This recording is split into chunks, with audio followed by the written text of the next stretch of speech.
And so everything is gendered. So why don't we just complicate our thoughts and nuance the way we look at gender so that we can understand how to create a non-binary system? So we're going to do a fun little reflection. This is the third time doing this training, and there's been really great answers every time we've done it.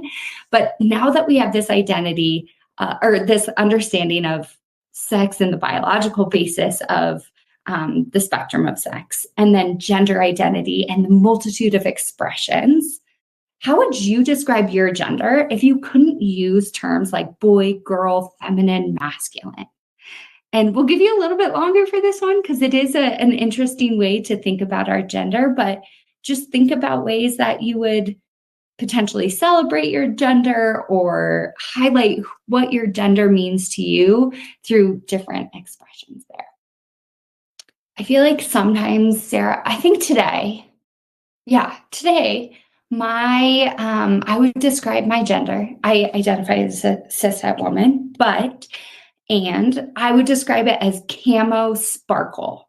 There's a lot. I love sparkly things. I love beauty products, and I love, bright things and loud colors. And then sometimes I like to hide away and be a little tough and hide away with my camo. So that's where I'm feeling today. I love it. I am definitely rocking a sporty vibe, whatever, sort of like somewhat feminine, somewhat androgynous, sporty vibe is how I'm feeling today. I love it.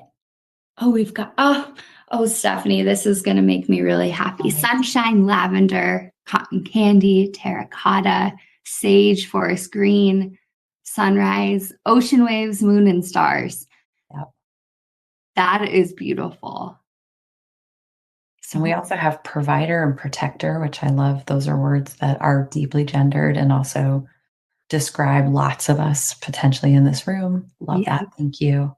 I love that. So just a fun way to think about it. I have the privilege of working with some youth at a local school, and they're in middle school, so they teach a lot. They teach me a lot, thank goodness, especially with the language. And we do this exercise and they lead it, and every week it changes. And I think it's just so liberating that 11-year-olds are thinking the same way we're thinking today. And it might be hard for us to be like, oh, what is my gender if I can't use these terms that I've learned for so long? And they're already in this space of freedom, which is great. Yeah. And I just want to, thanks to Eric who dropped some stuff in the chat too. And also like all that imagery, recognizing that is a little bit, like male and masculine, which is fine. Like there's, but like just even sort of having that recognition is super important just for your own gender expression and identity, but also for like recognizing that in others too. So thank you for sharing. Yes. And Joy's last edition there, crafty and whimsical, again, evoking feeling and thoughts of what it could be, but there's no prescribed gender within that, which I think is beautiful. So thanks everyone for sharing and going on that little path with us. Now, as we're complicating things even more, I'm going to add additional terms to our repertoire. So if you're taking notes or you're just going to review this later, we've challenged the binary, right? So some of us might have heard, folks can identify as non-binary. And what does that mean? Well, it can mean a lot of things. We know a lot of what that can mean. And there's a lot of space where that's continuing to evolve and new terms can keep evolving. As Sarah and I put this together, this was shared to me by an 11-year-old that used it. But we learned some of these terms and we looked them up together. So I think that's just a testament to, being an ally in this space or being dedicated if we identify within the community to creating safer spaces just means, I might have to go to those 11-year-olds to teach me some things. I always think about, my brain went a different way and we're just going to come back. So I totally shifted right there.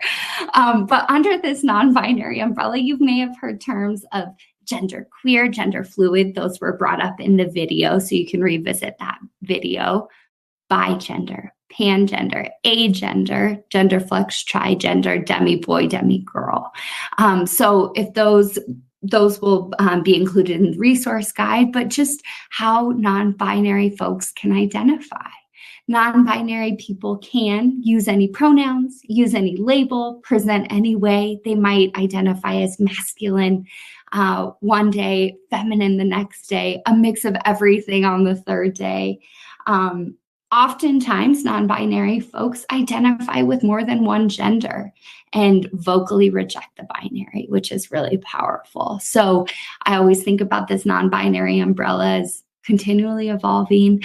I remember where I was going to go before my brain decided to reset. TikTok. So if you're on TikTok, there are so many great creators out there who offer their wisdom, lived experience, and expertise, to really build understanding of what non-binary can be.